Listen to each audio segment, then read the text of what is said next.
আজ যথাযোগ্য মর্যাদার সাথে কৈলাসহর টিলাবাজার কংগ্রেস ভবনে ভারতবর্ষের ৭৮তম স্বাধীনতা দিবস উদযাপন করা হয়। আজকে কৈলাসহর টিলাবাজার কংগ্রেস ভবনের সামনে প্রচুর সংখ্যক কংগ্রেস নেতা কর্মীদের উপস্থিতি এর মধ্য দিয়ে জাতীয় পতাকা উত্তোলন করেন নবনিযুক্ত ঊনকোটি জেলা পরিষদের সদস্য এবং কৈলাসহর জেলা কংগ্রেসের সভাপতি মোহাম্মদ বদরুজ্জামান। দলীয় পতাকা উত্তোলন করেন প্রাক্তন পঞ্চায়েত সমিতির সদস্য মোহাম্মদ শামসু মিয়া। এছাড়াও আজকের এই অনুষ্ঠানে উপস্থিত ছিলেন পঞ্চায়েতের উপপ্রধান জুনাব আলী, উপস্থিত ছিলেন প্রাক্তন পঞ্চায়েতের সদস্য সৈফুল ইসলাম সহ কংগ্রেস পঞ্চায়েতের নবনিযুক্ত পঞ্চায়েত সদস্যবৃন্দ।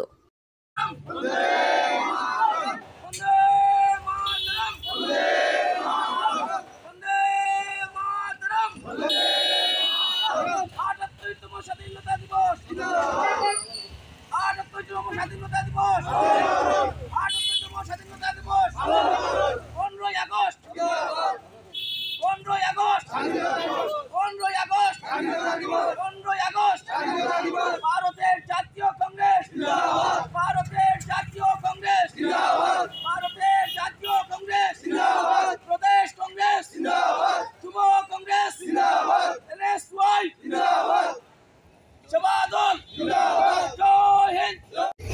৭৮তম স্বাধীনতা দিবস কৈলাসহর তথা রাজ্যবাসীকে আন্তরিকভাবে শুভেচ্ছা এবং অভিনন্দন জানাচ্ছি। আজ থেকে ৭৮ বছর পূর্বে বহু শহীদের রক্তের বিনিময়ে আমরা এই দেশ এর স্বাধীনতা আমরা পেয়েছি। আমাদের এই স্বাধীনতাকে অক্ষুণ্ণ রাখার পক্ষে জীবনের শেষ দিন পর্যন্ত লড়াই করেছি। আমাকে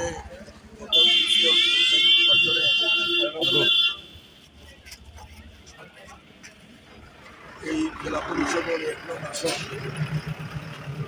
এবং পঞ্চায়েত সমিতির ৩ নং আসনে, জেলা পরিষদ ২ নং, জেলা পরিষদের ৩ নং আসন এবং পঞ্চায়েত সমিতির ৩ নং আসনে আমাকে নির্বাচিত করেছে।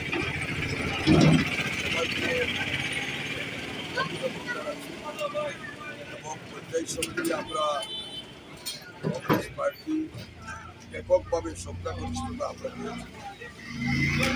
আমরা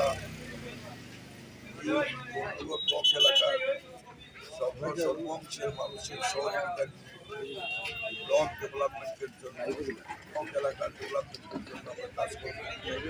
এখানে কোনো রাজনৈতিক ভেদাভেদ থাকবে না, সবাইকে নিয়ে সবার পরামর্শ আমরা এই ব্লক এলাকার